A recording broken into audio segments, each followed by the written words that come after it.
भक्ति भजन तथा भागवत कथाओं का आनंद लेने के लिए हमारे चैनल को सब्सक्राइब कर दीजिए। राधे राधे महाराज जी।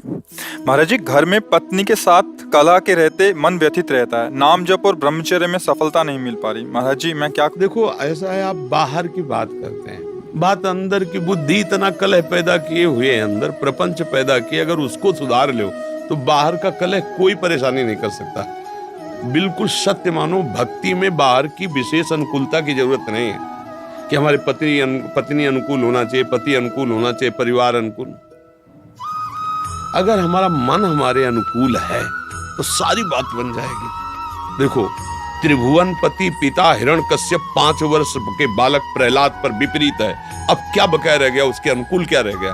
वो त्रिभुवन पति है, देवराज इंद्र के पद पर बलात् बैठा हुआ है, और इतना बड़ा तपस्वी, किसी का सांप काम नहीं करता उसके ऊपर, और इतना बलशाली। बालक कितना, 5 वर्ष का, लेकिन हरि भक्ति में मन लगा है तो भयभीत कर दिया हिरण्यकश्यप को। भयभीत हो गया कि मरेगा कैसे, कांप गया, और अंत तो गत्वा भगवान ने फाड़ के फेंक दिया उसको।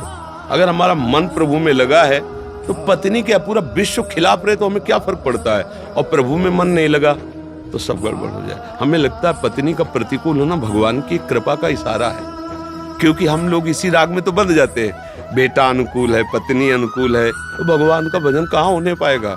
और जब वो प्रतिकूल है, सब प्रतिकूल, तो लगता है कोई तो प्यार करने वाला हो, तो फिर प्यार समुद्र भगवान की तरफ हमारा मन जाता है। तो कृपा मनाओ, भगवान की विरोध भाव काहे को करते हो? पत्नी में भगवान का दर्शन करो, भगवान की कृपा उसकी चेष्टा में देखो कि अगर तू प्रतिकूल ना होती तो मुझे भगवान की तरफ बढ़ने का रास्ता ना मिलता। समझ में आ रहा है? चिंतामणि वैश्या ने बिल्व मंगल जी को जब धक्का लगा के बाहर किया और कहा, इस चमड़ी से जितना अनुराग करता है, अगर कृष्ण से करता तो तेरा जीवन सार्थक हो जाता।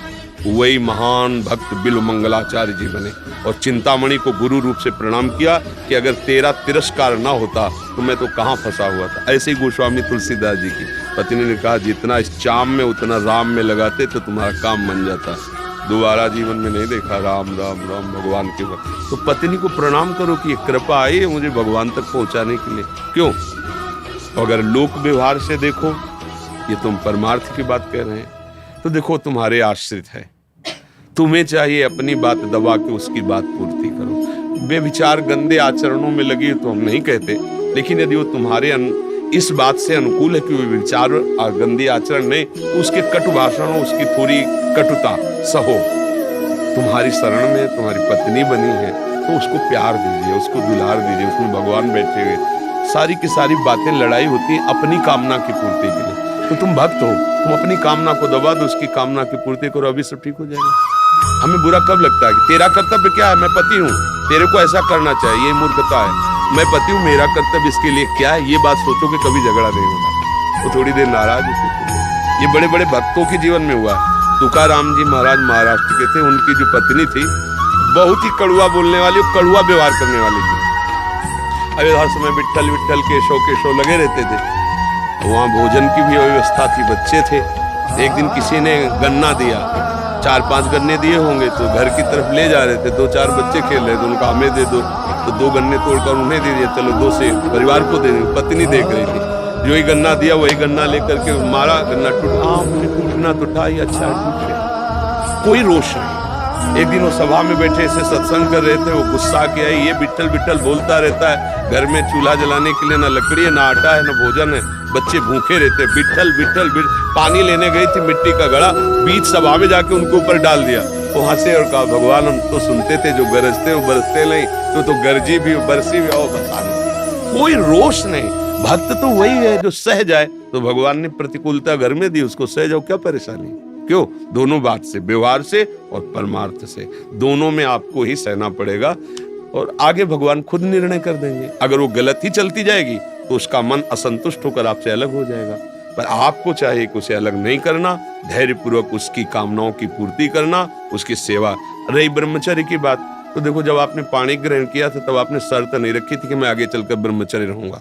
वो पत्नी है, अगर उसकी मांग है तो आपको एक पत्नी व्रत रहना ही ब्रह्मचर्य होगा। अब अगर वो काम से पीड़ित है, दूसरे पुरुष की तरफ जाए, तो तुम्हारा अधर्म होगा। क्योंकि अगर बात करके होते कि देखो हम तो कुछ समय तक भले गृहस्थ में रहे, नहीं हम ब्रह्मचर्य रहेंगे, और वो स्वीकृति होती तो बात थी। अब आपको वैराग्य चढ़ रहा है, उसको अनुराग चढ़ रहा है काम आदि से, नहीं नहीं, बिल्कुल नहीं। आपको अपने मन को प्रभु में लगाते हुए उसकी सेवा करनी है। अगर ऐसे चलोगे चतुराई से ना तो सब काम बन जाएगा।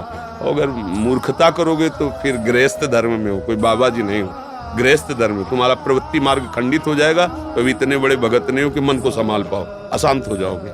समझ रहे ना? अगर ये आपको कैसा लगा कमेंट करके जरूर बताइएगा। अगर आप हमारे चैनल पर नए हैं तो प्लीज़ हमारे चैनल को सब्सक्राइब कर दीजिए, ताकि जो भी भक्ति भजन रिलेटेड वीडियो हो आप तक जल्द से जल्द पहुंच सके।